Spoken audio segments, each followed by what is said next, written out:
The views, comments, and opinions of the following program do not necessarily reflect those of Morris Media Studios, MorrisMediaLive.com, or its affiliates. Listener discretion is advised.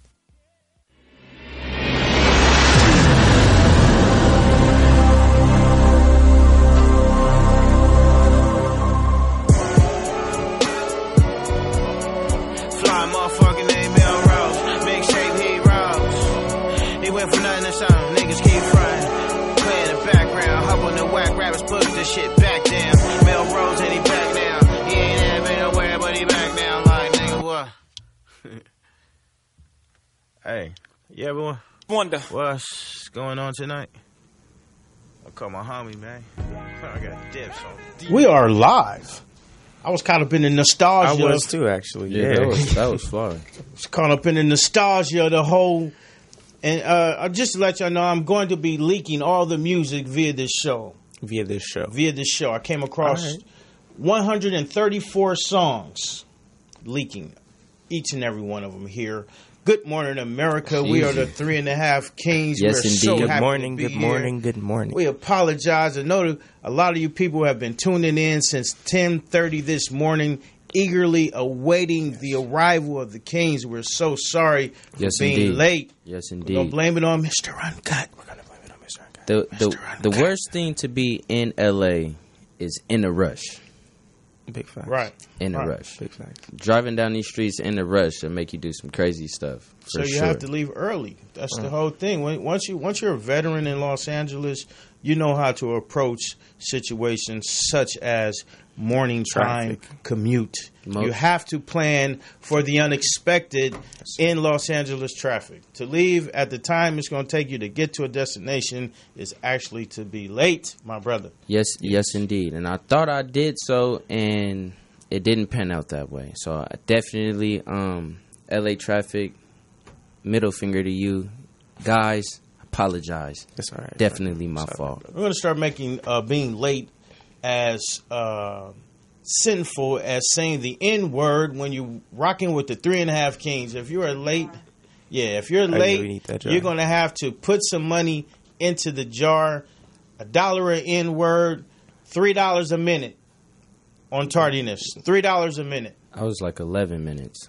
Ooh, You can. Could be We're costly. starting the day. We're starting the day. could be costly. That would And have we're- hit my pockets. We're looking for a charitable donation.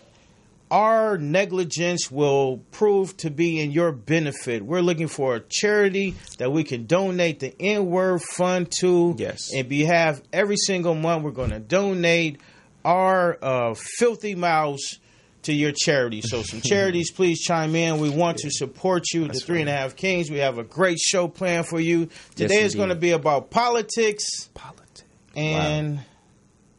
Politics and me. That's what we're going to call this show today. Politics and me. Because me and my father have this conversation all the time where we try to figure out not why politics exist, but how they accommodate the average man.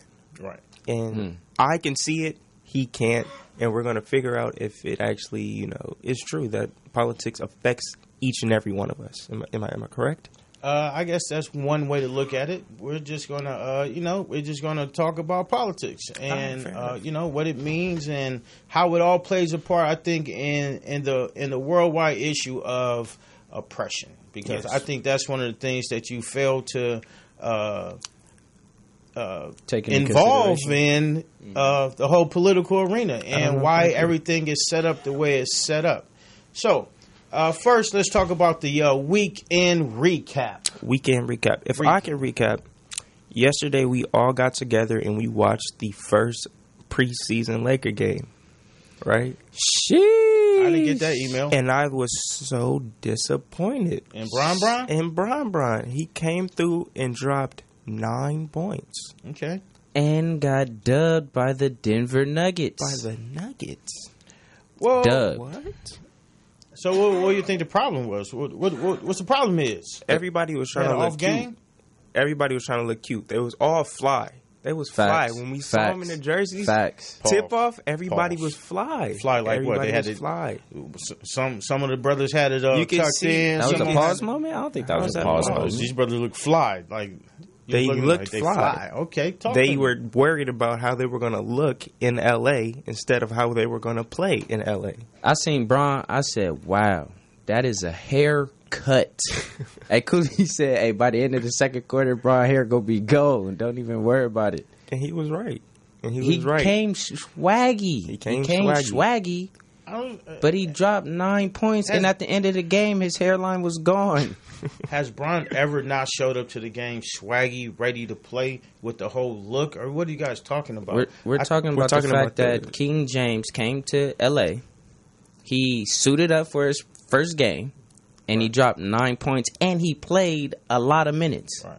So he's still working his way into the offense, figuring out the LA vibe, and finding his voice on the team. I don't think you can just come into a team and just right off the rip go bananas every single time. You there's gotta be some room for human error, man. Come on. I mean, if this was the time to go bananas, that was it right there. First preseason game, so everybody goes, bro, this is going to be a powerhouse. We can see it already. We can see it. We can see it. I can get behind the team. First Bron preseason didn't even game, get 15 points. bro. And Bron didn't even get 15 points, 5 rebounds. It was not. He got 9 points. This is the problem, I think, that everybody has with LA people, LA fans. Y'all so finicky. First, y'all all on LeBron balls. Y'all all over LeBron's balls for coming to LA. Everybody's celebrating. And the very second he have an off game, y'all all down the stroke. Y'all typical LA fans. The only Bron chanter is you. Yeah. Let's start there. Oh, okay. Second, we wasn't raving for Bron to come to LA. My number one player on the Lakers, shout out to Rajon Rondo. Shout out to Rondo, baby. Running the team, facilitating, and being the voice. We see you. Bron. Man, what else happened in your weekend, man? Let's get off of Bron, man. And disappointment. We all had a wonderful night for young T-Lo birthday. On me. Shout out T-Lo. Her best kickback, yeah, fly. Just all had a beautiful environment. I wanted bones. To talk to you about that. All that. I was wondering nice. what time did you make it home from the party? Around, I want to say around 2. Around 2. Like, you can't be coming in the house at 18 at 2 in the morning. I feel like 2 was reasonable. How is 2 reasonable? I don't care if you leave at 11:45. Like, you don't have the right to stay out to 2 in the morning until you can take care of yourself. Like, you gotta acknowledge a curfew, bro. I was gonna rain on the parade. I was like, no, I'm gonna tell him live over the air. Like, you cannot be. You know what I'm saying? Like, a lot of, because you hanging out with your brother and you thinking you him. You're not him. It's not that I think I'm him. I think I'm in a safe haven when I'm with my brother. You feel me? Matters not. It's Melly Mel. Matters not. It's Melly Mel. Melly Mel doesn't have a curfew. You do. You got to say, Melly, I got to go. Lift me out of here, man. I had a great time, but I got to stay true to the rules. And it's always a different scenario when I'm with Mel. So I'm at T-Lo birthday party. It's not just a regular event. This is a once in a year event. It could have been the BET after party, and that's different. It could have been. We don't care. We don't have a personal. We don't have a personal connection with the BET after party. So what you're saying is, based on the scenario, it makes it okay to break curfew. Is that what you're telling me? I thought we all kind of had that understanding. If that's not what it is, you know what? I will. Who is we all? Who is we all? I thought that was. We already had this conversation. I'm like, you can't let Mel get you in trouble, bro. Mel living his life. He living his best life. This ain't your opportunity to live your best life. You still under strict guidelines and rules and regulations, and you're not in the same lane as him. And you keep jumping in his lane. Which shows me that you're not focused on being you. You jumping in Mel lane. By kicking it. Keep jumping in Mel lane. That's putting, you know what I'm saying, dubs on a pinto. But But we gonna stay true to the. Let's make sure this is clear. He has a 1 o'clock curfew. 1 o'clock. You got a 1 o'clock curfew. Gullyville. It can't be broken at all. He has a 1 o'clock curfew. But we already went through this. So y'all sound like y'all sitting here playing. That was a negotiation. Negotiation was your joint about to be dropped down to 12:20 because you can't follow one. You can't follow one. But I just wanted to tell you that live because y'all brought it up. Yeah, by the way, you broke curfew. I've been meaning to talk to you about that. We bringing curfew to 12:20 for Zion because he refuses to come in the house at the right time. Just because you got a key. I feel like nobody should be coming in the house after me. That's an old school rule. Like when I come in the house, it's the end of coming in the house. That's the rule. That means you're going to be in the house 9 o'clock, bro. For real. Yeah. Not all the time. Come on, man. You got a baby. He got a kid. You 9 o'clock, Zion. You understand what I'm saying, though? We got some kind of understanding.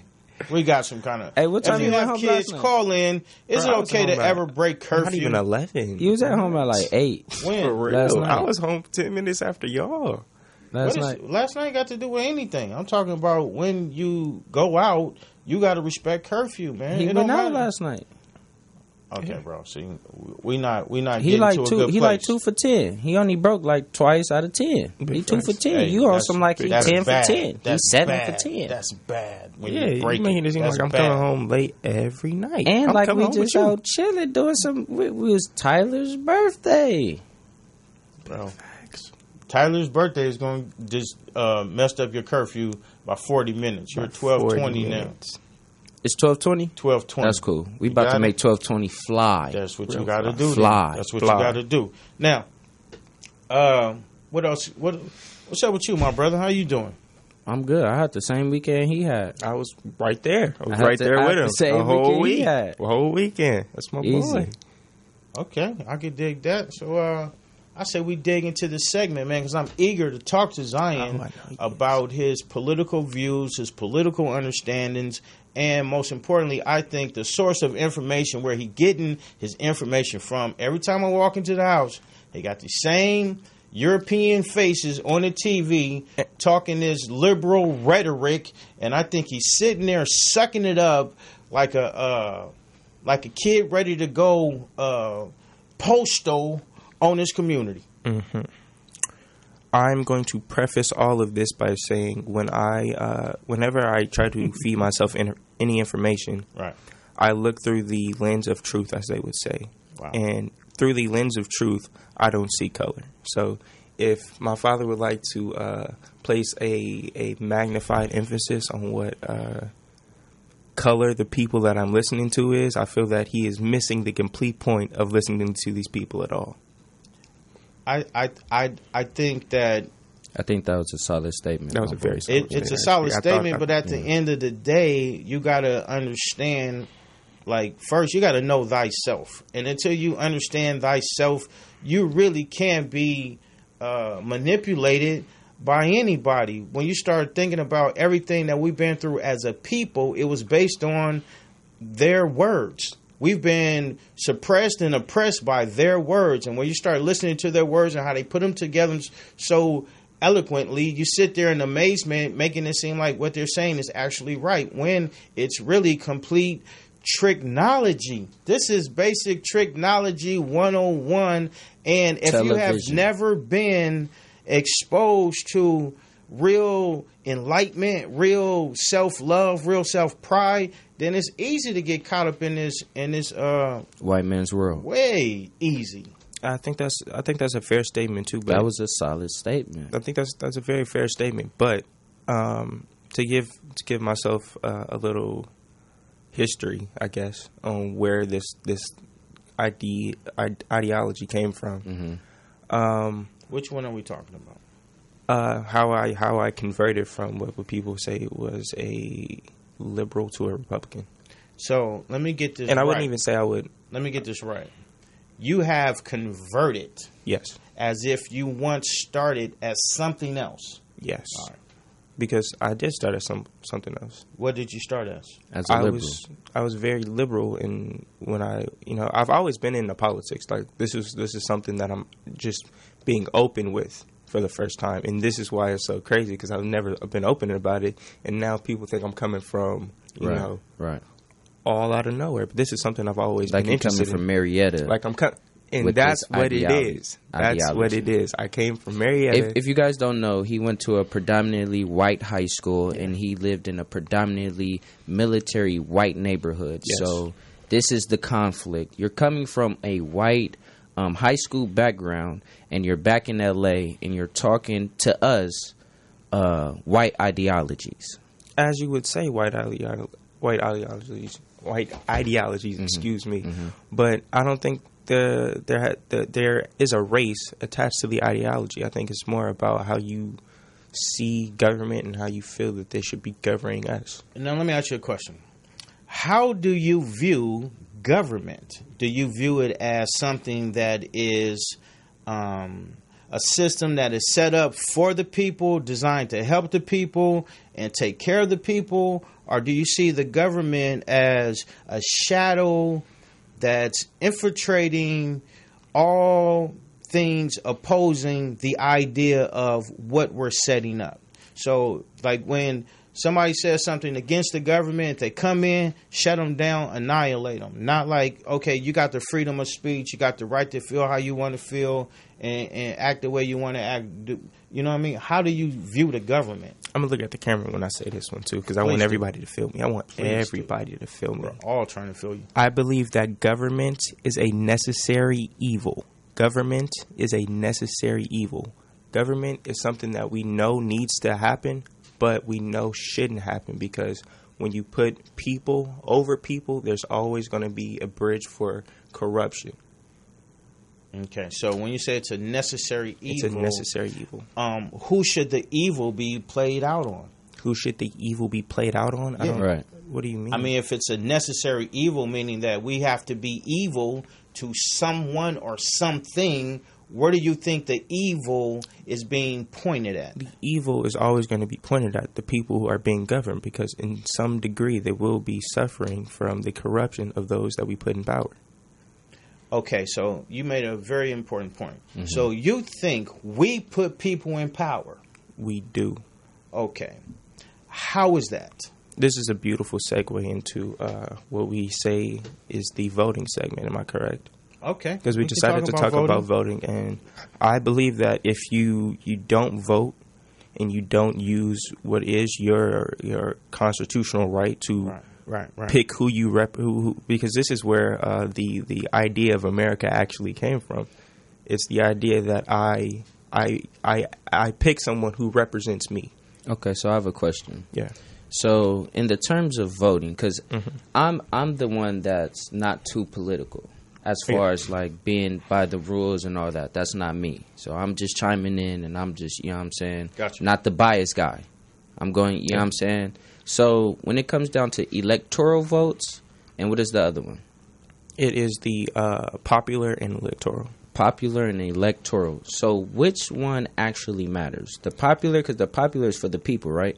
Mm-hmm. And the electoral is for... Is the electoral college, and I'm gonna explain. I can explain that. Cool.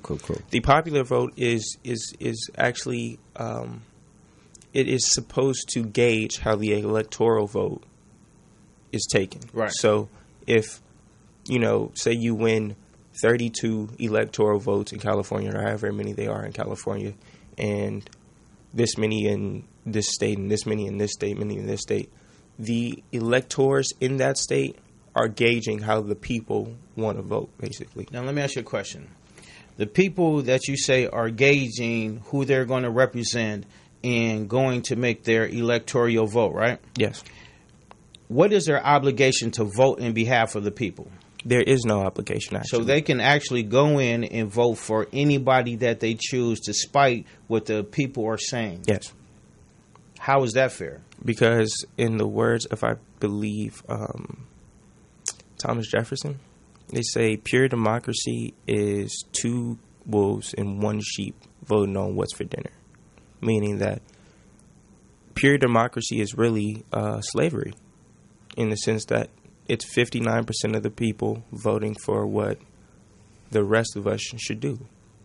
Correct? So at some point I should say, you know what? Forget what all of the people want to do. I'm going to go ahead and make a decision for them. For what's best. Yes. Because, that's the point of it. because they don't know anything about what they're saying or what they want or why they even want it. So even though I'm appointed to represent them and going in and vote on their behalf, I could say on this go round, they don't know what they're talking about, so I can just go ahead and vote my own way. Now, what would make me do such a thing? Seeing that the people who they might have voted for could be overlooked. Like, I mean, if we take the last election, in some cases, Donald Trump won the electoral vote, but he lost the popular vote. Okay, so you don't think this is about money? It's about money? Money. Politics is about money, son. What are you talking about? Politics is about money. Yeah. Money is what rules everything in politics. How can a man even run for president? How can he even run for governor? How can he even run for mayor? What has to happen? What do you mean? He has to have a certain amount of money, of course. Somebody has to come in and fund him. Yes. Who's funding these people? I feel like you're getting loud to that's just my anime, but that's me, baby. You're not really making a point. What is the point that you're making? The point that I'm making is anybody running for any electoral situation has a money machine behind them. So their only obligation is to the people who are funding the campaign. Now, I'm funding your campaign, and I have a special interest in cigarettes. Mm-hmm. So when you get elected, you go in there and say, we're going to allow cigarettes on campus. That's what's going to get you there. Cigarettes on campus. There's a difference between lobbying and campaigning, and I feel like you're getting the two mixed.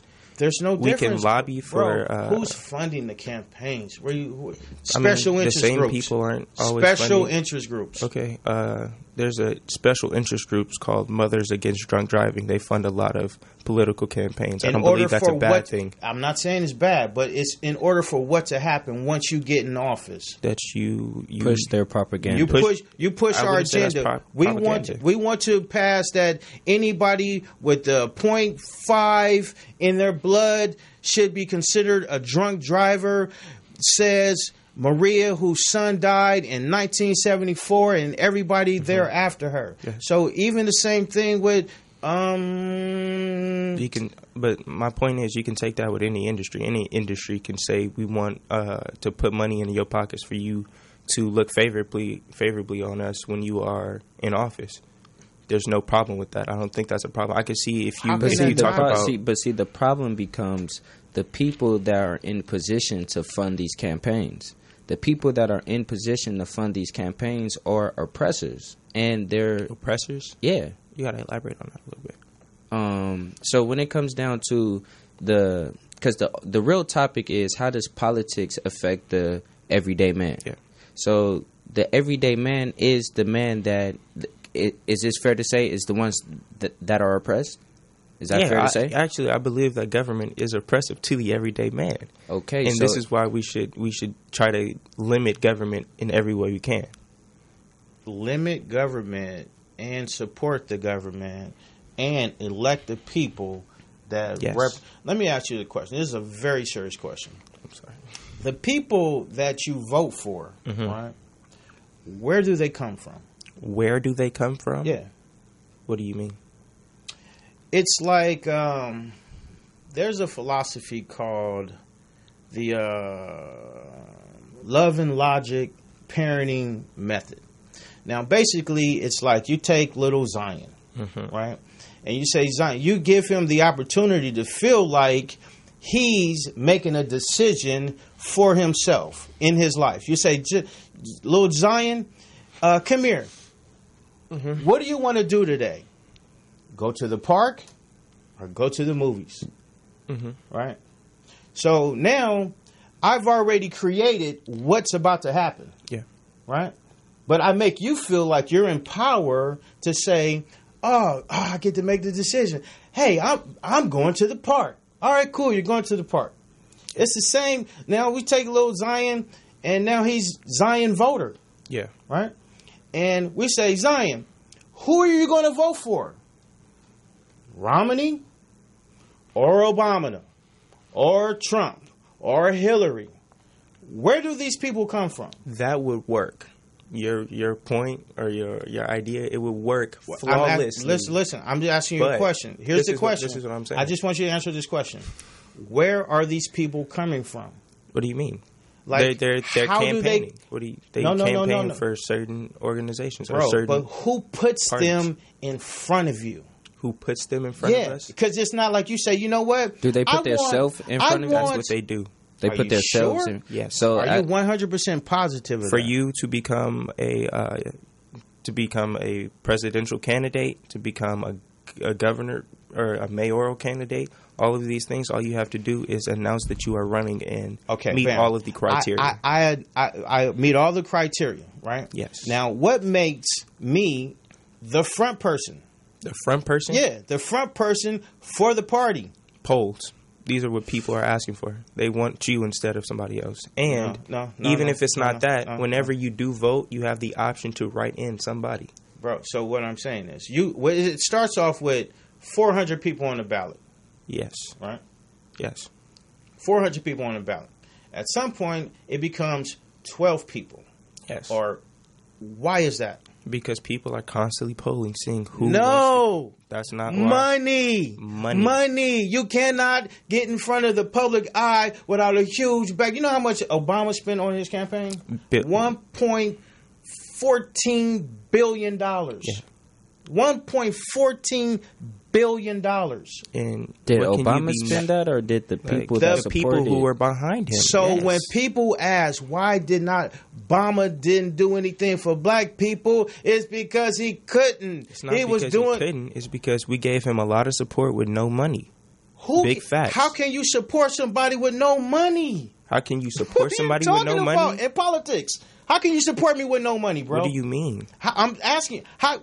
It's all about money. This is what I'm saying. Black people, we stood behind them for 8 years, shouting behind them, going, "Yeah, you go, boy, you go, boy." But nobody forked up no cash. Nobody got together and said, "We're gonna put this money into his pocket so he can look at us when he get in office." We're gonna stand by you, Obama. So we're right here. So what you're saying is proving my point. You got to put some money in niggas.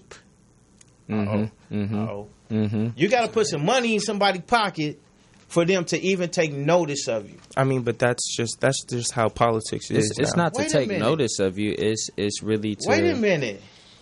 So politics is ran by money then? And this is what I'm saying. I don't have a problem with politics being ran by money because I'm willing to give my money to a cause that I believe in. It's only people who don't want to get their money to what the cause they believe in. The people don't have money. The people do have money. We spend money every day. What are you talking about? We don't spend politic money. What are you talking about, man? Politic money is the same money that you could be putting in a church on a Sunday. That you just bought your new car with. It's crazy. Black people are the number one Benz buyers in America. It's called collective. $14 billion was on the presidential campaign. So even on a local level, that's got to go far into the millions. It doesn't have to be in the millions for you to get together a group of people and go, "Hey, we all just kicking in $5. We all kicking in $5, and whatever we get together, we're gonna donate it to the Obama administration. We're gonna we're buying the politicians. Then it's not that you're buying them; that you're supporting them. How do you support somebody? I can support you all day and say Mel is a good rapper, but if I don't buy your music, how do you look at me as a supporter? Exactly. What? Big facts. You ain't gonna say you support me until I put some money in your pocket, and I show you that I'm behind you, that I'm really with you. So this is what I'm saying to you, man. That is the whole concept of why this system is corrupt. Because I'm on. Okay, I saw you came with me, your little. I saw you in the church. Y'all came with your little 7,000. Y'all came with 15,000. I see you, but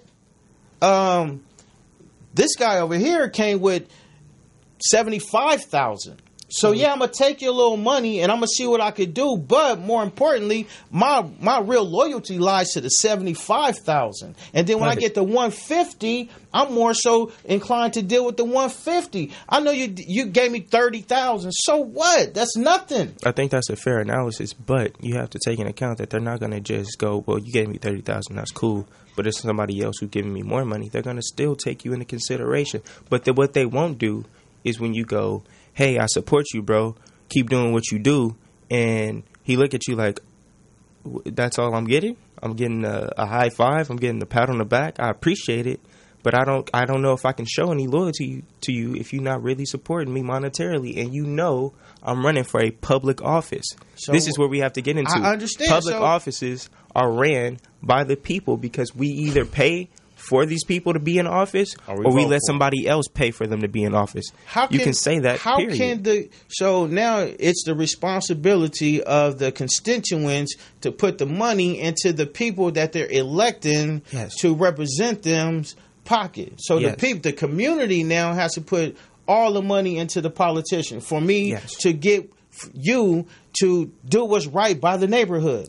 So it's not just about doing right by the neighborhood. It's about who's supporting me financially the best. Yes. This is only a new idea in the black community. People have been doing this for this is why this is why other people hate white people, because they will piece up bread to go get a campaign started. You can't lie about that. The mayors in a white city, they know their community. The mayor in your city does not know you.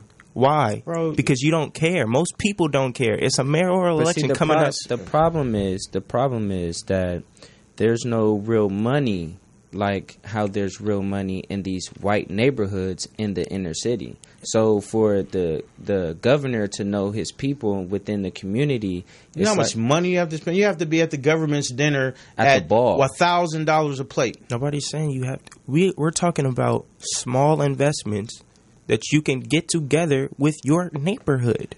And what I'm saying is, hey, we're gonna come back. We're having a festival at the. We have a caller on the line. Caller, welcome to the show. 3.5 Kings. Look, that Who press, are you? Where you from? Look, he needs some help. Look, what's up? What's happening? What's going on, my G? Who we speaking to? DJ Rogers Jr. DJ. What's up, King? What's going on, King? You sitting in on the conversation, man. You hear where we coming from? Man, I didn't even hear any of the show. I just seen the call-in number and didn't realize that I needed to know what y'all was talking about. But I just seen politics and figured, let me chime in. Hey, we're talking about politics and how it plays a part in your life, and if you're a voter. Okay. I mean, give me something to give quick perspective on. I mean, see, the real argument is that we're trying to figure out how politics breaks down to the everyday man, and what Pops is trying to get Zion to understand is that the everyday man doesn't have the budget to be in the conversation of politics, and Zion is not well, I'm not going to say he's not understanding, but Zion's whole standpoint is forget what one person can do, because we understand that in other communities, let's say Beverly Hills, let's say Brentwood, we know that as individuals, they can come with some money. We know that. So what Zion is saying is forget that the everyday black man can't do it by himself, but let's be a collective. And as a collective, then we can go and talk to the governor. Then we can go and do certain things, because as a collective, we was able to get this, not the same amount of money, but we're able to make progression and to show that we're interested in what's going on in our communities and things in that nature. So what is your perspective on that conversation?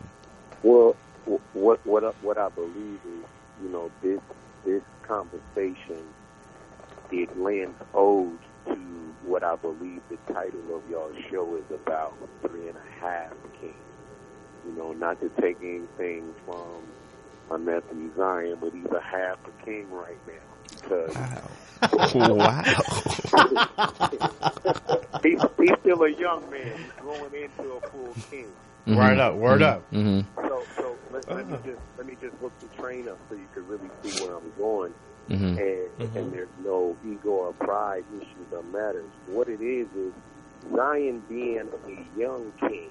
Mm-hmm. Zion's heart and mind is still completely pure of certain aspects of things that are what they are in life. What they're supposed to be. I can see that. Exactly. That being said, because of what he's taught and how he's able to see life from that pure place right now, what he's saying is absolutely correct. Facts. Well, if we just come together and be a collective, if we just come together and be in love, if we just come together, which has been the issue in the conversation, but also the dilemma for years and years and years and years. Mm-hmm. And, you know, what Zion wouldn't understand from a he can know place, Mm-hmm. you know, meaning what he's seen and experienced versus what has happened in history. Anytime that we come together in history to try and do stuff like this, we were crucified, mutilated, humiliated. You know what I'm saying? Black like, Wall Street. The Gap Band is named the Gap Band because in Oklahoma, where the Black Wall Street was, that's where they come from. I think it's something at Archer and Pine, and that's what they call the Gap Band. But they literally burnt up, blew up the whole area of where black people came together, put their money, their heart, their love. So we're fighting a fight and a monster that is so big that, you know, Zion's pureness is really Makes him naive. Makes him naive. Well, yeah, but it's also where the beauty and the power is. And it doesn't make him naive because he's still a young man. He's right where he's supposed to be. He's thinking right what he's supposed to think. The problem is when we all got grown and submitted to the foolishness that was no longer pure.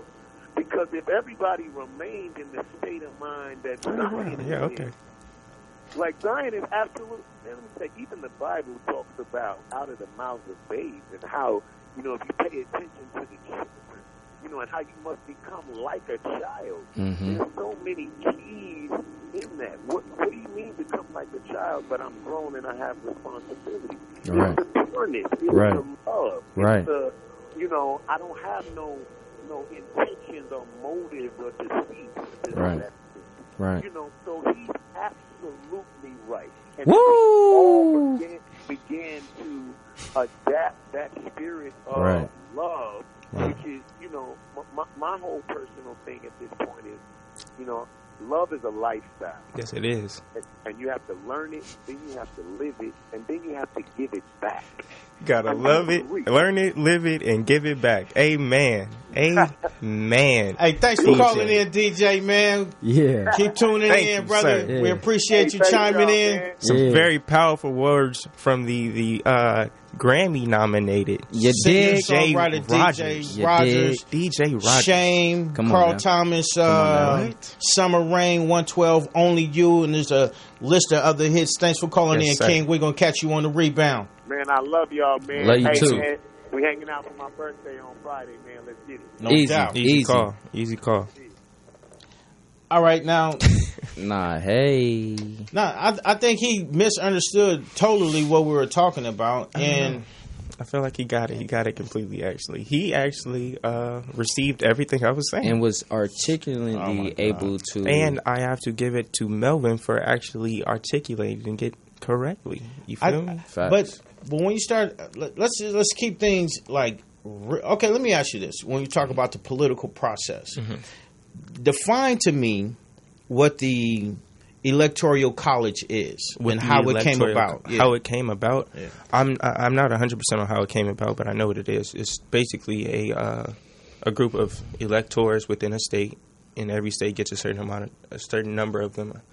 But the minimum, I believe, is 2 for each state. If I might be wrong, but there's at least 2 for each state, and every time somebody votes for one candidate, they're gauging on how the electors in that state should vote for the president.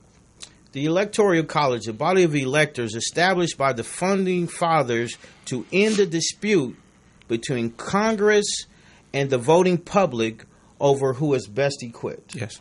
Okay, so when you break down that definition, this says actually that this body of people was elected to bypass the popular vote because they may not know what's best. So the Congress is the guys who have the final say. Yes, so, they do. huh? Yes, they do. So if we're talking about the power of your vote, Yes. why you go out and vote, if essentially it really doesn't matter which way you vote, because the electoral college determines who's going to be the president. Now, this is a group of people, follow me on this, this is a group of people, some elites. Mm-hmm. Some elites. Like, this is the political process, the political people who are, and this is another thing that I hate to tell you, bruh, there's only one party. The whole concept of Democrats and Republicans is a bunch of shit. I could say that's fair. That's a bunch of shit. So to say I transfer from a liberal to a Republican means you're actually buying into the fact that there are two parties. No, I mean, when we start talking about political parties, I believe that there is a underlying set of beliefs that every political party has, and you can subscribe to those or you cannot. There is a the belief that whoever has the most money has my attention and has my views. Whoever has the most money. You're doing it again where you rile yourself up and you start moving. I'm an animated guy, baby. I understand it, but I feel like you you're doing back, that. I'm animated.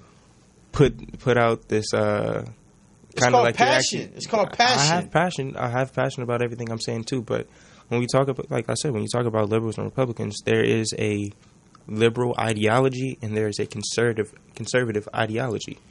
And you cannot say that these aren't two different things, because they don't mix. It doesn't matter if you don't have no money.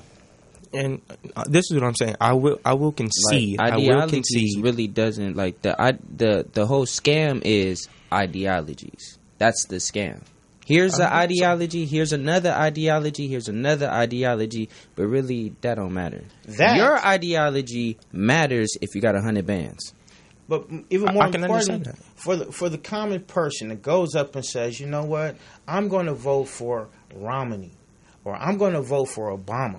Like, the fact that Romney is sitting in front of your face was not your choice. Was not your choice. You were given the option: are you going to go to the park, or are you going to the movies? These are your options now. You have no options. But you do. There is a write-in fit. There's a blank space for you to write in somebody that you believe should be president. Which means that I'm giving my opinion. That's saying I'm you can voting have in Kim, you can nobody. have Kennedy. I'm voting in nobody.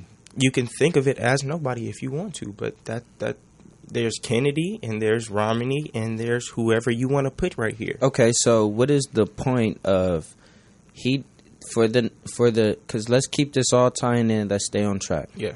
The point is, how does this play out for the everyday man? And what you're saying is, it doesn't play out for the everyday man because you have no real choice. You have no voice. You have no voice. Like, if voting was a determining factor whether or not you could select the outcome of what's going to happen in this mass corporation, it would not be legal. But is that the biggest topic of how politics trickles down to the everyday black man? Is the biggest point it trickles down to you're always going to be oppressed by the oppressor, no matter if you feel like you're taking part in this political so because I don't have the choice to pick who governs me means that I'm always in an oppression state. Yes, I will agree with you right there. Yes, if you didn't have the right to vote, you would be oppressed because you have people representing you. It's not having the right to vote. You have the right to vote, but are you choosing? Are you making a choice? That is my question. You have the right to vote, but what I'm saying is the fact that you vote does not matter in the end all of what's going on. We as the Congress, as the people, as the 1%, because you have to know this, the 1% have already selected what's going to happen. I just give you the option to say A or B. So the 1% is the reason why Obama was in place. Yes, sir. And so Obama lost the popular vote. No, he didn't. Want to bet? He did not. You want to bet? You want to bet? We can bet. Do you want to bet? We can bet.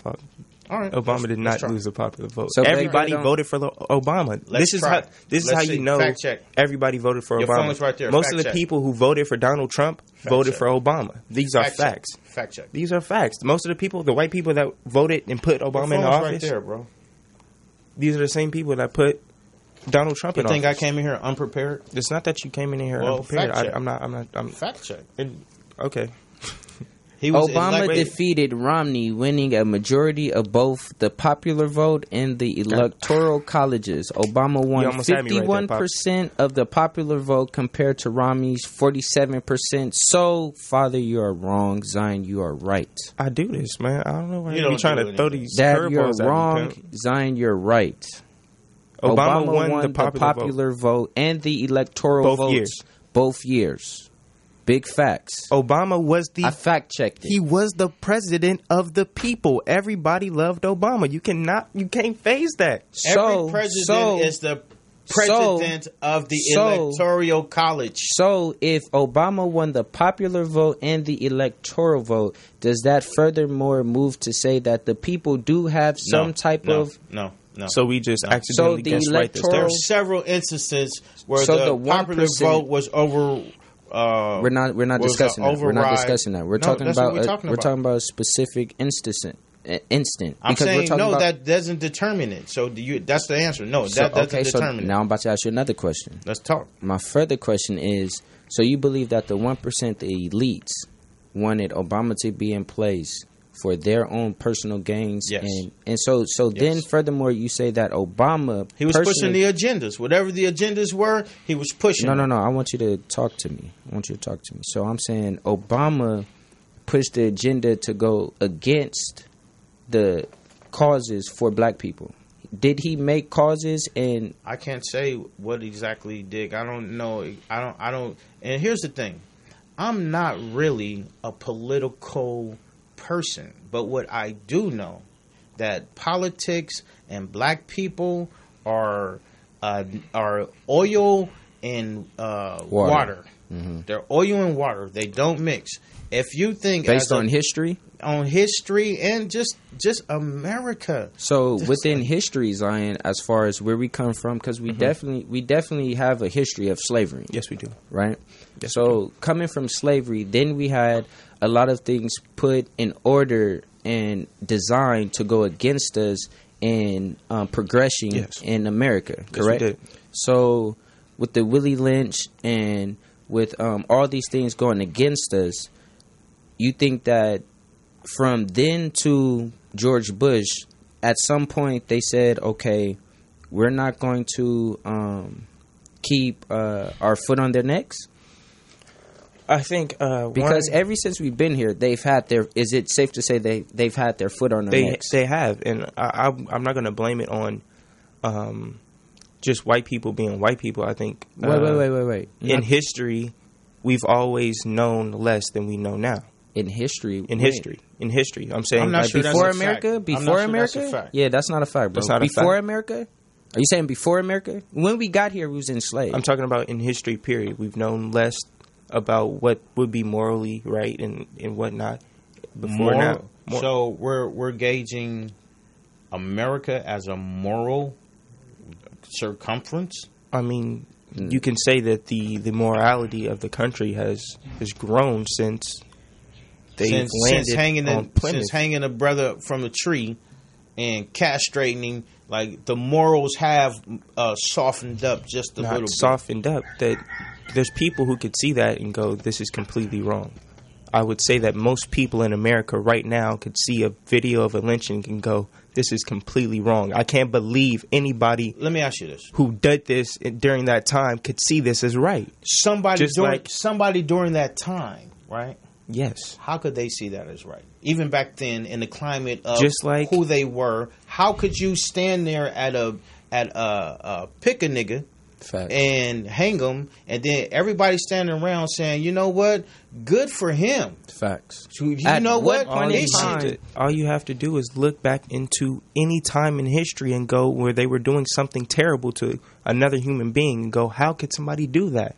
But you got to keep back it in then, context. they didn't understand what was completely moral and what not. Hold on. We're talking about 1960. Right? Yes, we are. So you're talking about in the last 50, 60 years, right? Yes. Someone has a light came on in their head and said, It's not that a light came on in their head. It's the fact that we can see that we're doing something to another human being and go, this is wrong. Okay, because this started from like 18 whatever. 02. Not even just 18. I'm talking about the idea of slavery in general. Okay, now it's not even slavery. It's not even slavery anymore. Okay. It's we see a black man walking down the street and we tie him up to the back of our pickup truck and drag him down the street. Now, would you chalk that up as just to a stupid ideology that came in and made it so that I'm different from you because I'm white? So, do you feel like the people, because a lot of people in the Senate, right, have been there since 70? The 70s, maybe, yeah. The 60s, some of them just dying off. With the same ideology. Same mentality, because I'm from that era. There's people, yes, there's still people who are alive from that era. But if you were to ask them right now, going back, somebody who was born or who was alive during that time, could you see how stupid and wrong that all was? They would go, you don't know speak what? For him, yes. bro. Don't speak they would say, hell no, I don't see why it's wrong. We're all speaking for him. I want to make America great again. I see what's wrong right now. We're integrating. We didn't give him too many rides. That's what's wrong with him. Yeah. You could say that. We didn't let him sit on the bus. We didn't let him. But okay, even if that is, we didn't let them play basketball. At one time, it was just us on the court. That's an ignorant human being standing in front of me. If they could look at that and still say that this is right somehow, that's an ignorant human being I'm speaking with. These are the same people that have been making the laws, who have been enforcing all of the policies, that have been disenfranchising black people, who have created the fraud in their elections. Like, these are the same people. You got to take into consideration that the badges that they wore when they were like retrieving slaves are literally almost the same badges that the sheriffs wear. The overseer and officer. You got to take that into consideration. Like, hold on. I can take that in consideration. So then that's like, you know what I'm saying? That's so close. And it's the same ideologies, and they're policing the same people. How could you... We're not talking about I'm confused. The 60s. We're talking about 2018. So the only thing that changed is their method. No, the only thing that changed is the cameras. The cameras came into place. And I believe that's a great thing. We have cameras now, so we can blast anybody who's out of line. If I see you out of line, if I see you as a police officer doing something that you shouldn't be doing, I have the power right here to expose you. Facts, but what you got to take in consideration is when expose me to who? Exactly. Expose you to the world, not just my community. Jay-Z said, who you gonna tell? We at the top of the totem pole. So what? Who you gonna tell? We at the top of the totem pole. How you gonna tell on me if I'm at the top? Who's gonna put me in some type of restraint? Who's gonna put me in some type of who's gonna put me in a corner? There are completely different wings of the and two, you say anything, you have any type of opinion, I'm gonna annihilate you. I'm gonna take you out of this. Happens. What? And I believe that really happens when, if we're being completely honest, conservative voices start to speak up. That's the only time I've seen censorship at its finest. Wow. Censorship in 2018. I'm talking about people's accounts getting deleted. Minister Farrakhan, maybe? One of the biggest censored men in the world, Minister Farrakhan. You can go back in time. Everybody with a voice that's opposing the government is censored and, most importantly, assassinated. It's not true. It's not true. I will relinquish that there are people who have been targeted by the government. And for what reason? What do you mean? Dr. Sebi? Dr. Sebi? I'm not up to date. I know who that is, but I'm not up to date on how he passed away or anything. He knew how to cure AIDS. He knew how to cure everything that the government get. Like, none of this stuff is like organic diseases. These were diseases that were like infiltrated into the communities. He discovered how to cure the diseases that they put on the communities. And you saying they assassinated him for that? His wife is saying that. I mean, we in our last 5 minutes, my brothers. This has been a heated and worthy discussion. So, in closing, Zion, if you were to have to talk to the people and encourage them to go out. Because now listen, I am the type of person that lets people be themselves. You know what I'm saying? I could say, this is what I think, this is what I feel, and everybody has an opinion. Mm-hmm. So you wanting to take part in the process, that's, you know, I laugh at it sometimes, but it's an encouraging standpoint from a young man. So if you want to talk to the people and encourage them in that direction, take a couple minutes and speak to your folks. I'll always say this, that any young African American person, me personally, I believe that you should always take advantage of any opportunity that anybody gives you, especially when it's coming from the higher ups in the government, which is given to us in the idea of voting. So that I don't believe the system is against you. The only thing that can work against you is yourself. And that's something that I found true to myself. Every time I feel like I'm coming up short in any situation, I can't look at anybody else but myself and go, you know what? You messed up, bro. So if you're not coming from a standpoint right like that, and you want to blame anything on anybody else, you're in the wrong. Always look for some type of self-reflection, anything that you can look and pin on yourself to make yourself better and more aware of what's happening. That's what I would always ask you to do. No doubt. Shout out to your Instagram, man. Where they can follow Winter Times Eye on Instagram. 2 eyes in winter. No doubt. Mr. Uncutt. You know, like I always say, prosperity is back in style. Support of your brother is back in style. Peace, love, and happiness is back in style. Yes, it is. Mr. Uncutt. Mr. Uncutt. I'll close on this note. As a father, it's important to talk to your kids about what they feel, and most importantly, why they feel that way about it. Like, sometimes you may not agree with their standpoint and whatnot, but sometimes you just got to support them. You know what I mean? Now, me personally, I'm not the voting type. And it's simply because I sincerely believe that your vote doesn't count for anything. It's just a procedure that makes people feel like they're involved in something that they're really not involved in. So we're going to agree to disagree on this note.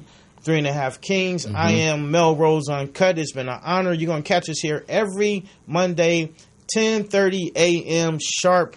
And if we're late, we're going to put into the jar. And we did not say the N word.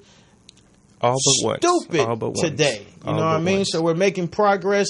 Please keep supporting us. Tune in. Support Morris Media. Yes, thanks. Sir. God bless. We are ready to burn this motherfucker down. We are ready to burn this motherfucker down. We are ready to burn this motherfucker down. We are ready to burn this motherfucker down. We are ready to burn this motherfucker down. We are ready to burn.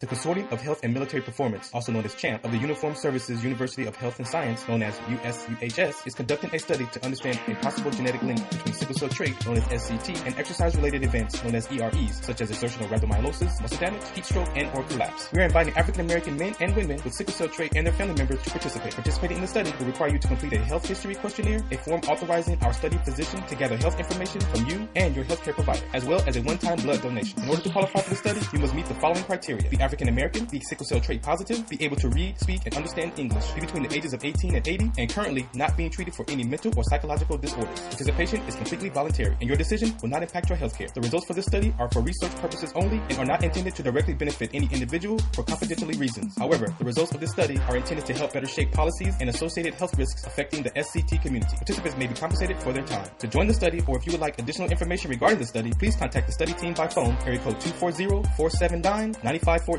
or email sctstudy-ggg@usuhs.edu.